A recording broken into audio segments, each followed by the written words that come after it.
Welcome to the Soul Grit podcast. I'm Ann Taylor McNeese, and I'm a licensed marriage and family therapist.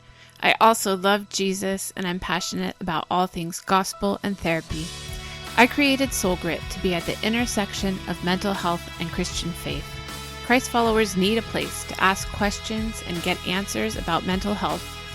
Join me as we dive into real stories and real questions from people who want to honor God with their hearts, souls, and minds.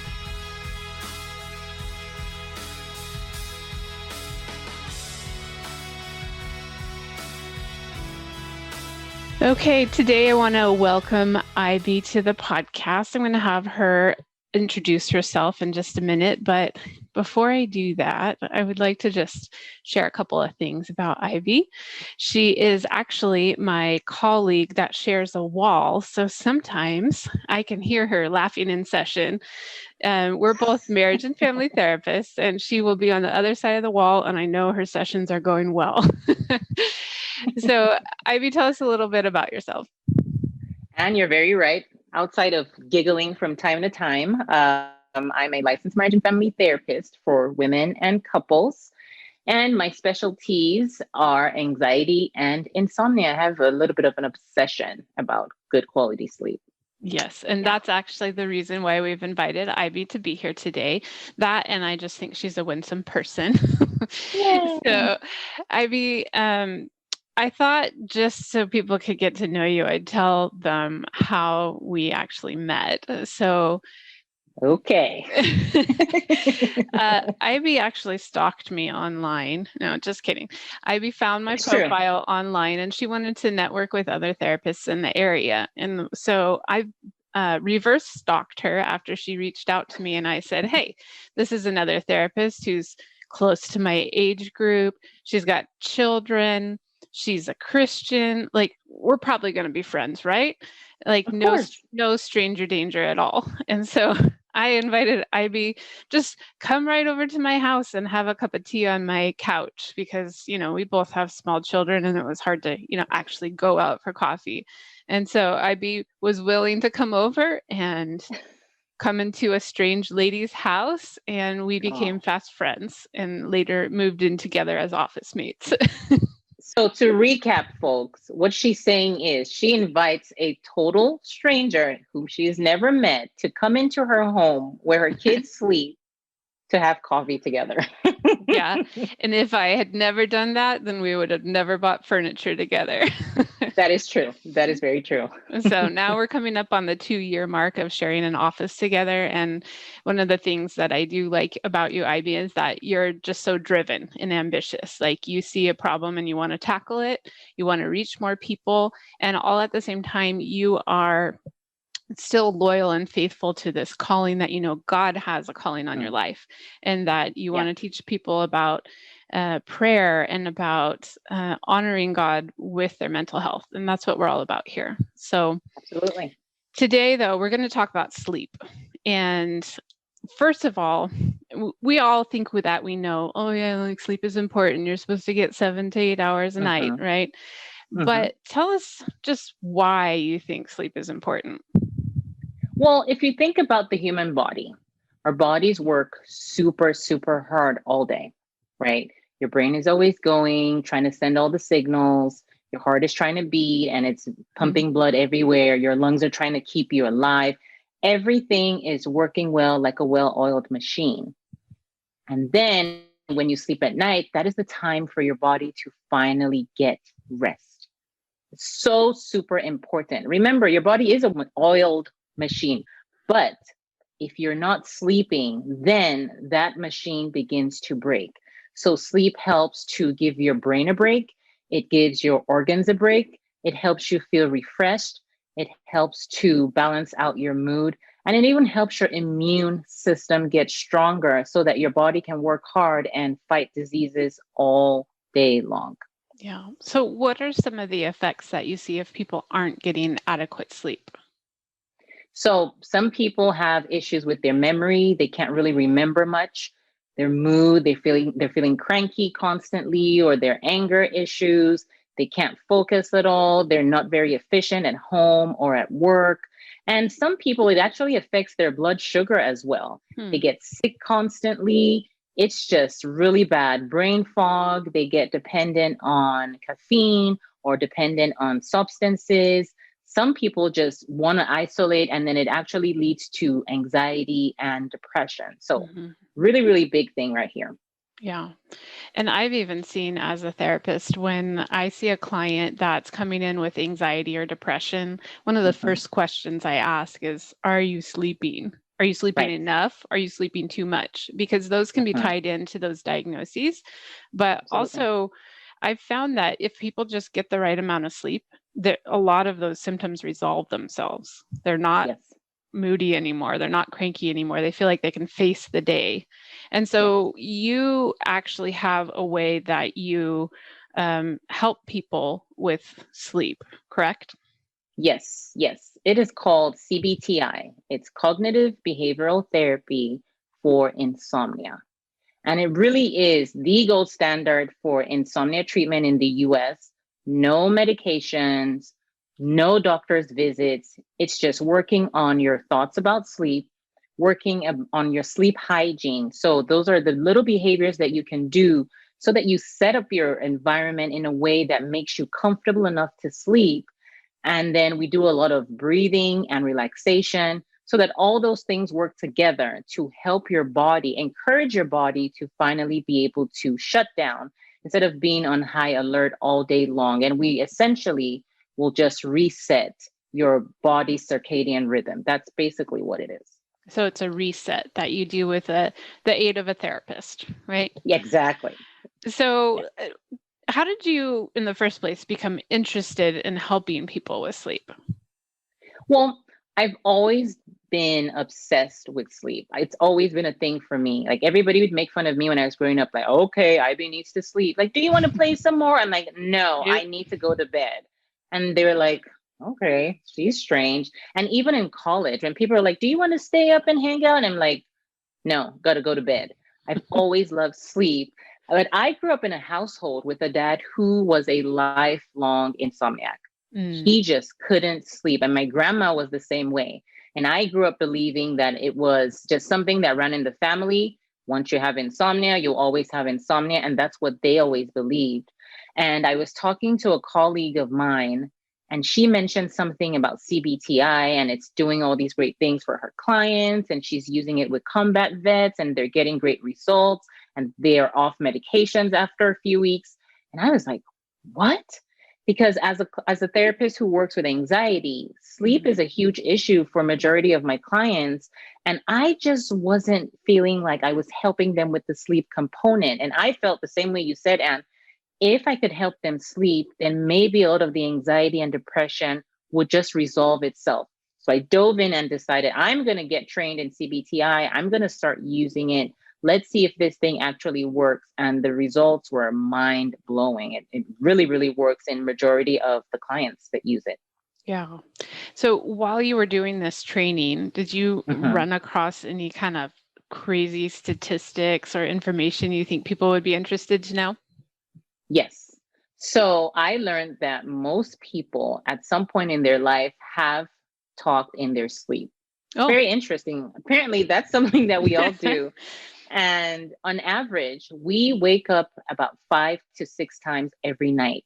We Mm, just don't remember. And another one that I think is also interesting is that we dream for about 2 hours a night. 2 hours. We're mm, spending so much time dreaming. And of course, about a third of adults will struggle with insomnia at some point in their lives. yeah. And I think maybe the scariest one as a woman is that women are about 40% more likely to struggle with insomnia than men. And I Hmm. think it's because, of course, they are doing so much at home with the kids, doing so much domestic work. Yeah. And now lots of women are working both outside of the home and inside of the home. So the emotional burden definitely takes a Yeah. toll. The mental load is just too much to Hmm. shut down at the end of the day. Yes, Yeah. So you absolutely. mentioned a little bit ago, you mentioned sleep hygiene, which I always think is a funny word because it sounds like dental hygiene or personal hygiene when it really doesn't mean anything about your cleanliness, right? Right, So right. explain to us what sleep hygiene is. Sleep hygiene is just some activities that you can do to prepare your body for sleep. It's setting up a great mental environment and physical environment so that your body can shut down. So think about it this way. For your body to finally shut down, you have to put it in the most effective system possible. That's all that means. So your bedroom, what does that look like? What are you wearing? What does your environment sound like? Are you comfortable in your home? Are you comfortable in your room? What is your mind feeling like before you go to bed at night? It's little things that you do, little tweaks that you can do so that you set yourself up for sleep success. Sleep success, that sounds like a whole thing. Yeah. Yeah. Sleep success means, having a consistent time that you go to bed, having a consistent environment. And that's one of the things that I do find with clients that there's a lot of people that don't have a bedtime or that don't have a bedtime routine. And I'm probably more in your camp where like every night I'm doing the same thing at the same time and hitting the pillow at the same time. And I generally sleep really well and feel good.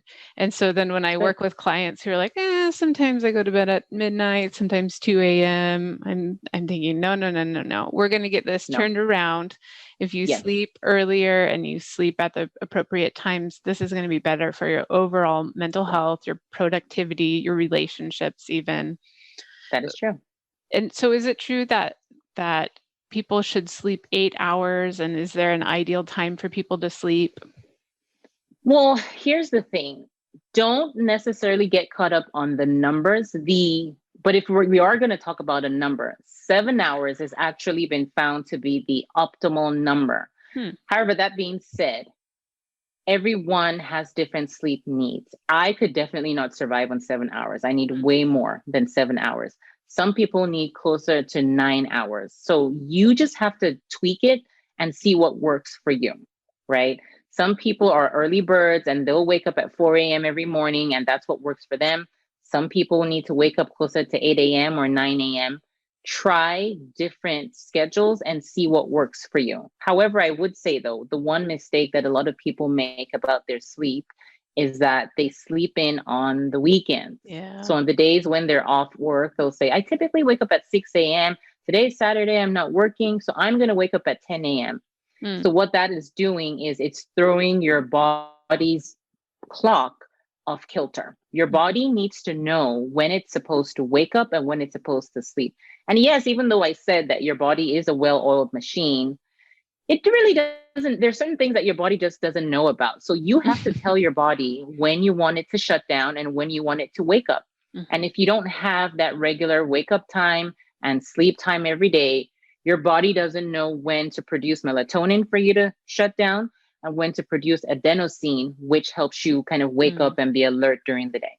Yeah, I think I noticed that more as I've aged. I'm at the end of my 30s now. And so before, when I was in my 20s, I could do that, like sleep early on the weekdays and sleep in on the weekends. And the older I get, the more careful I'll roll over and look at the clock. I'm like, 7:30, I better get up or everything's over, because my normal wake time is around 6. So then if I sleep past 7 on the weekends, it's not good for those Saturday, Sunday nights. Right. And give yourself 1 hour. So if you are going to sleep in, pick 2 days out of the week. So actually schedule it if you can. Pick 2 days out of the week and don't sleep in for more than 1 hour later than your typical wake up time. Yeah, that seems to work really well. Yeah. Now, Ivy, I know you have a heart for moms too. Yes. And so sleep can get real crazy once you bring a baby into the mix. And sometimes moms just have to sleep whenever they can. And then you get these little people that want to wake up with the sun and you never sleep in ever again. Right. So do you have any tips for moms or for family sleep systems? So if it is a, say, multi-generational family system, or if you have a partner in the home, make this a point of discussion, right? One thing that me and my husband did is that we shared the load as much as we could. So he'd say, okay, Monday and Tuesday, I pick up the baby at night, and then Wednesday and Thursday, you do it. So that way somebody was always getting sleep. And back then as a breastfeeding mom, I'm like, how do I how does this work? Because if I'm breastfeeding, he can't feed the baby. So then I'd pump at night. And that way he could always feed the baby at night when he needed to. It's also important. I know in the early years, it's very difficult to get, especially with newborns, to get them on a sleep schedule. But try and do that as much as you can. Because when they're first born, they have no idea when they're supposed to be waking up and sleeping. So that's when that sleep hygiene becomes very important. In the evenings, you can start to close off the blinds so that there's less light coming in, which will then help their bodies produce melatonin. Your body works with sunlight. We're almost like plants. It's great. Like such a complex system, but very simple at the same time. Yeah. So when your eyes hit sunlight, that tells your body, oh, it's time to wake up. That changes your body temperature. That makes it a little bit warmer. And that then tells your brain, okay, it's time to wake up and produce all of the great hormones that she needs to wake up in the morning. And then in the evening, as the sunlight, sun is going down, create a little bit of darkness in your home so that your body then begins to produce melatonin. Same thing for the kids and same thing for babies. An hour before bedtime. I know it's difficult with young ones, not even really having a bedtime, but create that bedtime if you can. Something that works for a lot of moms, and I know some moms love this and some moms don't, is co-sleeping. Because that way you don't necessarily have to get out of the bed to do the feedings and the changes. Like everything just happens right there in the bed. And some moms say that their babies sleep a lot deeper when because they can sense that mom or dad is in the bed with them, and they just are able to calm down a little bit more. So those are just some little things that you can do to just, but I mean, in the first few years, unfortunately, you might never get 7 or 8 hours in a stretch. I mean, but the great thing about that too is that because your body is a well-oiled machine, your body learns how to adjust to not sleeping. You'll be pretty cranky, but your body will learn how to just adjust and do everything that it still needs to do. Yeah, I really found that. My oldest is 11. And so for the past 12 years, because you don't always sleep that great during pregnancy, the past 12 years, I've been sleep deprived pretty much because my kids, for some reason, didn't sleep through the night until they were 6 years old. Oh my gosh, that's a lot. So I got really used to just surviving on broken sleep. Like you sleep for a couple hours and then you're up with a kid, and then you sleep for a couple hours and then you're up with a different kid. And now that my youngest is almost 6, he actually has been really good. He's been sleeping through the night since he was about 4.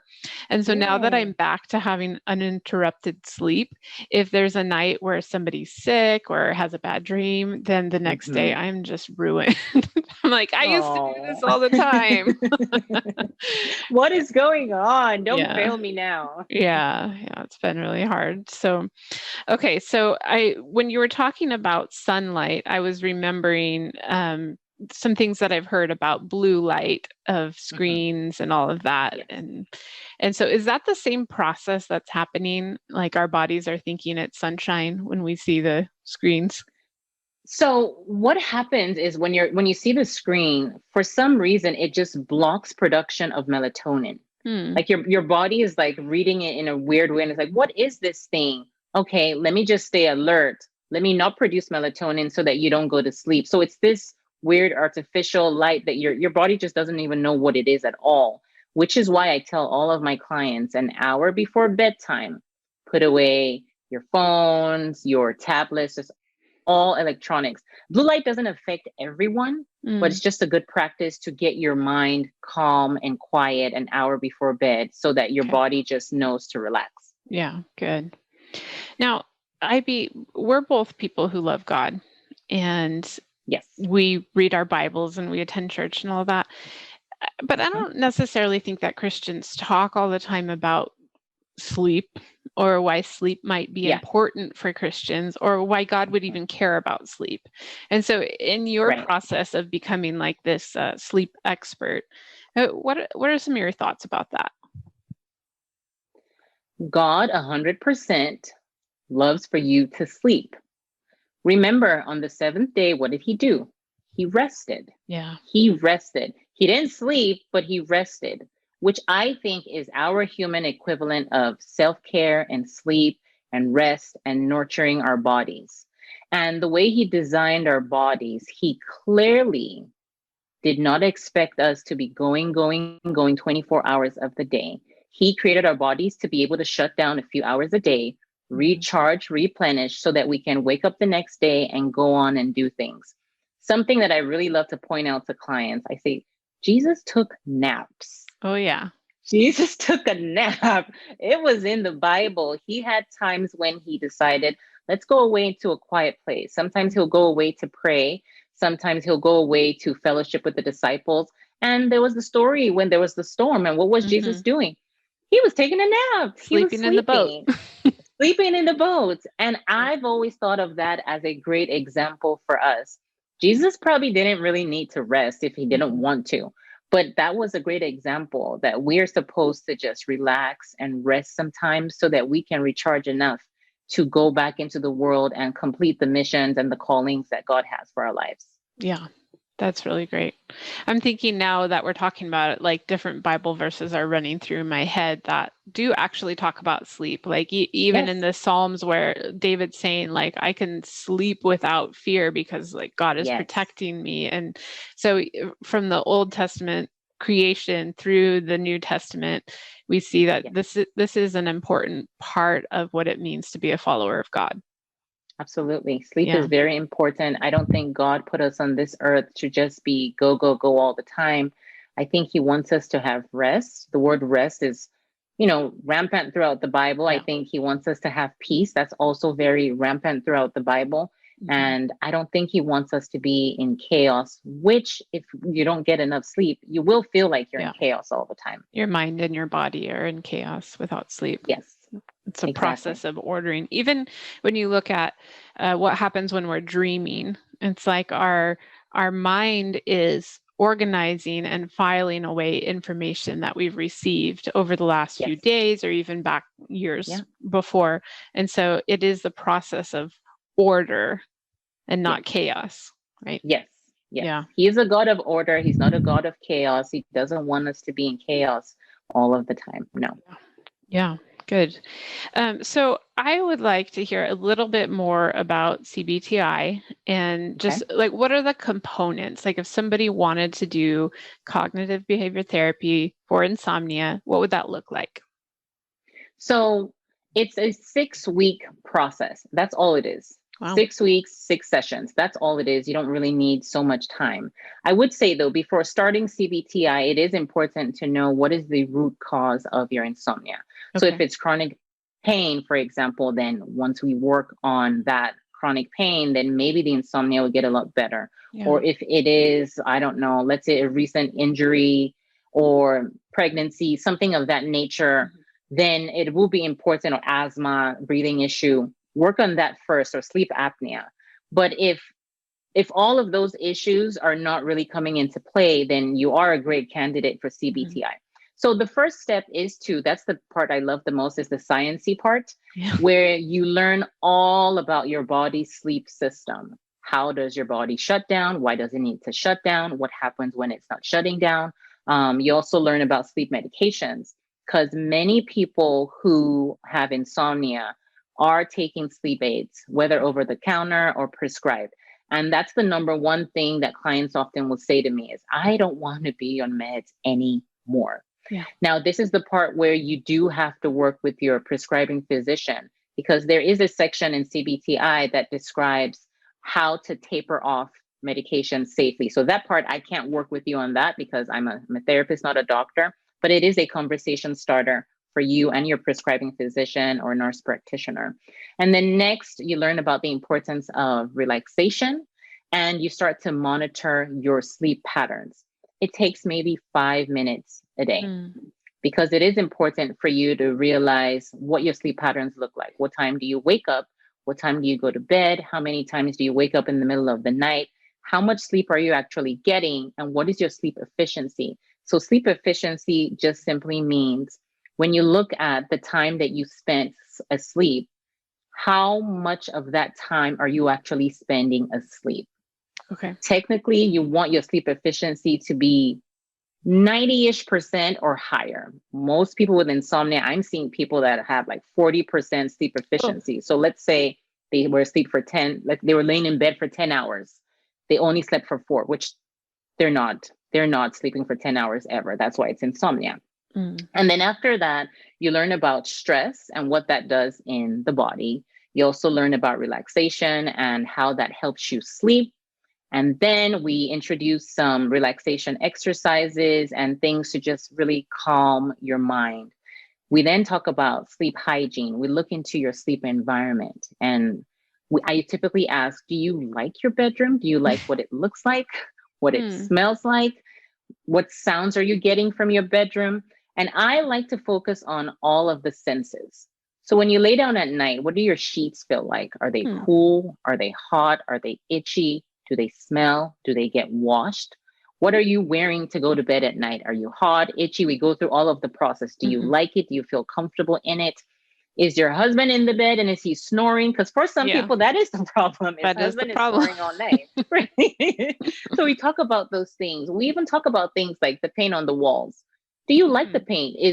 Are your walls like a bright yellow that is just like bothering you? Maybe it's just something as simple as painting the walls if you can, or putting on a mm, sleep mask at night so that you don't have to have like blaring lights. We talk about, you know, closing the curtains, or some people say, oh my gosh, it's so bright in my room. Just get some blackout curtains and then you can sleep again. It's that simple. What types of activities are you doing in the bedroom? Some people spend so much time in the bedroom yeah, that their mind doesn't know, your brain doesn't know that this room is for sleep. yeah, Your brain thinks that your bedroom is now a workroom. So all I say is that when you're in your bedroom, if you can, because it depends on, what's going on in your household, the yeah. bedroom is for naps, Mhm, it's for sleep, it's for sex, and it's for relaxation. That is mhm, it. It's not for working all day. And I know it's difficult now with the pandemic going on, mhm. but if you do say you rent a room in a house, for example, stay off of your bed when it's not sleep time. Okay, good. Right. Yeah, because I know a lot of people that will eat in their beds or do work in their beds. That's No, not a good plan. Even not a good watching plan. Not a TV. good plan. Yeah, No. no. No, I say take the TV out of the bedroom, except you're Yes. just a naturally amazing, great sleeper, Mhm. then you can do whatever you want. But if you're already struggling with sleep, then you want to put all these boundaries around your sleep. And basically, by the end of CBTI, you become your own sleep expert. You get to Yeah. know your body so well so that if insomnia ever comes back, you just have to just go back and say, "What? Let me look at my notes Yeah. and let me just do some little tweaks here and there." Because a lot of people have come back and said, well, my sleep is kind of off. And then we start going through the process and they're like, oh, yeah, Oh, by looking yeah. at my sleep diary, I know exactly what I'm doing wrong. I don't even need you to tell me. I already know. You become a detective on yourself, huh? Exactly. Exactly. It's pretty Good. cool. Okay. So I know that you wanted to have more people have access to that because there's not exactly a lot of people that are trained in CBTI, but there are a Right. lot of people that suffer with insomnia. So tell us Yeah. what your solution for this is. So, because not everybody can come see me in California, it's Hmm. just not possible. And I wanted to expand the reach because insomnia just feels awful. Yeah. I created a course. It's a self-paced course. You can do it at your time and you will get time to talk to me. We'll do some group coaching as well. You'll be part of a Facebook community for those 6 weeks so that we get to problem solve together and you don't feel like you're alone. And the course is called Banish Insomnia Fast. 6-week course. We walk you through the process. You don't do it alone. You get to be your own sleep detective and you really get to figure out what is causing your insomnia so that you can get rid of it. No medications, no lab tests, no doctors included, because that's the first thing people say is, I don't want any doctors and I don't want Hmm. any meds. I can't prescribe you meds even if I wanted to. So that's the important thing. And you get lifetime access to the course so that you always get back. It's a series of videos and worksheets that just walk you through the process in about 10 minutes a day, really. So it doesn't take that much of your time. Good. So it's called Banish Insomnia Fast. Banish insomnia fast because we're trying to work through this as fast as we can so that you can start sleeping as soon as you can. Good. And what's the website for that? Where can they find that? So they can find it on banishinsomnia.com. Typically, my goal is to launch it a few times a year. But when we're not in a launch season, and when you go to the website, you can actually just join the wait list so that you can be notified when the course is up and running again. Great. That sounds like a really good resource. So, Ivy, while we're having these conversations, you know that the name of my practice and the name of the podcast is Soul Grit. I really care about taking care of our souls. And so I'm asking each of my guests, what are you doing for soul care? I wake up every morning, and the first thing I do, I have my Bible right there. And I grab my Bible and I just dig into the word, because I find that when the first thing I do is dig into social media, it just puts me in a tailspin. Before, I used to wake up every morning and just check my email, like first thing in the morning. And I was like, oh, this just doesn't feel right. So I just grab my Bible, open it up, and I just start reading, and I say a quick prayer, and then I get out of my bed. So I do that before my feet even hit the floor, because that just gets me in a great, mind space and mindset for the day. Another thing that I love is worship music. Yeah. I'm very intentional about worship music. It helps lift my mood. It helps me remember all the promises that God has for me, keeps me encouraged, keeps anxiety at bay. And I just dance around my house. Or when I'm driving, you might see me driving around town, just like dancing to my worship music. Do you have an artist that you like? Right now, I'm listening a lot to Maverick music. Oh my gosh. Same. Yeah. Oh my gosh. Oh my gosh. Like, I'm just like, every time they release a new video, I'm just like, I need to listen to this. Yes. On replay. On replay. Yeah. I discovered them this year during the pandemic as well. Me too. Great. They're awesome. Great. And then what about you? I'm sure you have something with taking care of your body, because you care about sleep. That's taking care of your body. Is there anything else that you do? Because that's part of soul care as well. So I like to do mindfulness exercises where I just sit down and I breathe. And actually, my kids do that as well. They know that. They'll say, I love the Calm app, and I also love Headspace, and they do as well. So they'd be like, can we do Headspace? And we just sit and we just breathe. And I really like that. I like to also meditate on scripture. That really helps me. Yeah. I'll just pick one that's speaking to me and speaking to my situation, and I'll just literally say it out loud sometimes, or in my head, over and over and over and over again, until it just really like feels like it's feeding my soul. I love to do that. I love to eat. I love food. I don't love cooking. I do cook a lot, but I don't love to do it. But I do love to cook. I love spending time with my family. That just really feeds me, because my love language is quality time. So that's really helpful. I love to be silly and goofy and just jump around and bounce around, and my kids just stare at me and are like, what's wrong? So embarrassing. Your kids are right at the right age for embarrassing them, right? Yes, they're like, oh, what is she doing? Sometimes they just pretend like they can't see me. I think I've seen that look in your daughter's eyes before. Yes, she's like, oh gosh, this is weird. I don't know. Oh, good.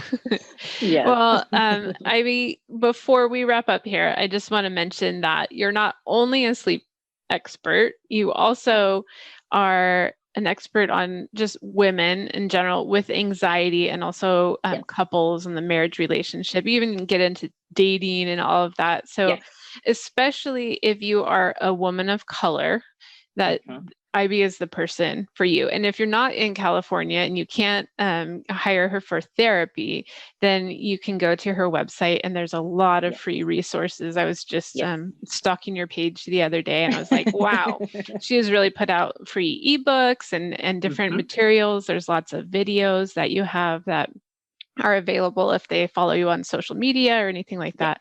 And so you really are pouring out a lot of care for people with anxiety and people of color. And so I really appreciate that you do all of that. And I'm always just so impressed with you. So just want to say thank you for being here and for lending your expertise to this really important topic of sleep, and even just that God cares about that. So thank you, Ivy. Yes.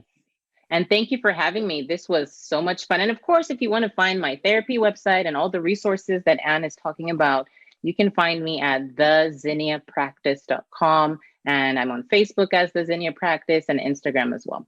Yeah, and I will link that in the show notes so you can find that really easily. Perfect. All right. Thanks, Ivy. Thank you.